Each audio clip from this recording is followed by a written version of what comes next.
9 ತಿಂಗಳ ಹಿಂದೆ ನಾಪತ್ತೆಯಾಗಿದ್ದ ಯುವಕನ ಮೃತದೇಹವು ಅಸ್ಥಿ ಪಂಜರದ ಸ್ಥಿತಿಯಲ್ಲಿ ಮೇ 7ರಂದು ಸಂಜೆ 5:30 ಸುಮಾರಿಗೆ ಚೌಂಡಿ ನಗರದ ಕೇಶವ ಹೆಗ್ಡೆಯವರ ಹಾಡಿಯಲ್ಲಿ ಪತ್ತೆಯಾಗಿದೆ. ಮೃತರನ್ನ ಪೆರಡೂರು ಪಕ್ಕಾಲು ನಿವಾಸಿ ಮಂಜುನಾಥ ಆಚಾರ್ಯ ಎಂಬುವರ ಮಗ ನಾಗರಾಜ್ ಅಂತ ಗುರುತಿಸಲಾಗಿದೆ. ಮೃತರು 2021ರ ಆಗಸ್ಟ್ ತಿಂಗಳಲ್ಲಿ ನಾಪತ್ತೆಯಾಗಿದ್ರು. ಈ ಬಗ್ಗೆ ಹಿರಿಯಡ್ಕ ಪೊಲೀಸ್ ಠಾಣೆಗೆ ನಾಪತ್ತೆ ಪ್ರಕರಣ ದಾಖಲು ಮಾಡಲಾಗಿತ್ತು. ಬಳಿಕ ಅವರನ್ನ ಎಲ್ಲಾ ಕಡೆ ಹುಡುಕಾಡಿದ್ರು ಕೂಡ ಅವರು ಪತ್ತೆಯಾಗಿರಲಿಲ್ಲ. ಮೇ 7ರಂದು ಸಂಜೆ ಹಾಡಿಯಲ್ಲಿ ತಲೆಬುರುಡೆ ಮತ್ತು ಎಲುಬುಗಳು ಹಾಗೂ ಕಪ್ಪು ಬಣ್ಣದ ಪ್ಯಾಂಟ್ ಮತ್ತು 2 ಖಾಲಿ ಪ್ಲಾಸ್ಟಿಕ್ ಬಾಟಲ್ಗಳು ಪತ್ತೆಯಾಗಿದ್ವು.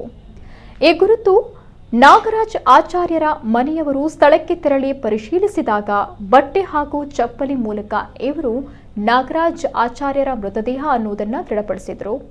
ಇನ್ನು ಇವರು ತಾನು ತೆಗೆದುಕೊಂಡು ಹೋದ ಹಗ್ಗದಿಂದ ನೇಣು ಬಿಗಿದುಕೊಂಡು ಅಥವಾ ಪ್ಲಾಸ್ಟಿಕ್ ಬಾಟಲಿಯಲ್ಲಿದ್ದ ವಿಷ ಕುಡಿದು ಆತ್ಮಹತ್ಯೆ ಮಾಡಿಕೊಂಡಿರಬಹುದೆಂದು ಶಂಕಿಸಲಾಗಿದೆ.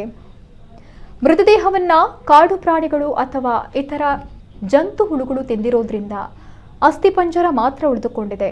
ನಾಗರಾಜ್ ಆಚಾರ್ಯ ಸಾಲದ ವಿಚಾರದಲ್ಲಿ ಆತ್ಮಹತ್ಯೆ ಮಾಡಿಕೊಂಡಿರಬಹುದು ಅಥವಾ ಇತರ ಕಾರಣದಿಂದ ಮೃತಪಟ್ಟಿರಬಹುದು ಅಂತ ಸಂಶಯ ವ್ಯಕ್ತಪಡಿಸಲಾಗಿದೆ. ಈ ಬಗ್ಗೆ ಹಿರಿಯಡ್ಕ ಪೊಲೀಸ್ ಠಾಣೆಯಲ್ಲಿ ಪ್ರಕರಣ ದಾಖಲು ಮಾಡಲಾಗಿದ್ದು ತನಿಖೆ ನಡೀತಾ ಇದೆ.